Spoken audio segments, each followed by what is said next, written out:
В своем выступлении президент Академии наук Зураб Джапу отметил, что Академия наук Абхазии не стоит на месте. Она развивается, и работа ее направлена на решение широкого круга проблем и задач. Предметом деятельности и основными задачами Академии наук являются проведение фундаментальных и прикладных научных исследований по важнейшим проблемам гуманитарных, общественных и естественных наук, разработка прогнозов развития экономики Республики Абхазия на основе научных достижений, определение места и роли Республики Абхазия на рынке наукоемкой продукции, управление интеллектуальной собственностью в Республике Абхазия, участие в разработке и реализации государственной научно-технической политики. Джапу также отметил, что Академия наук Абхазии в этом году исполняется 20 лет. Уже намечен план мероприятий, приуроченных к этой дате.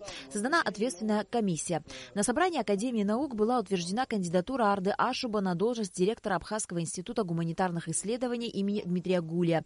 Доктор экономических наук, член-корреспондент Заур Шалаша, выступил с докладом об основных направлениях деятельности нового института экономики и права. Хотим или нет, мы должны следовать самым основополагающим принципам формирования любого государства.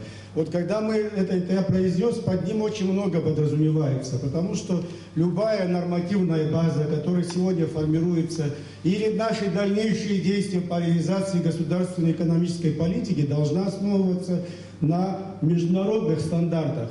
Последние годы мы сколько говорим в Академии наук, в университете мало на это обращаю внимание, потому что молодежь, наши студенты замечательно учатся, но когда видят, что их преподаватели не очень много получают или в научных кругах и так далее, они не очень рвутся туда, сколько мы их не агитировали.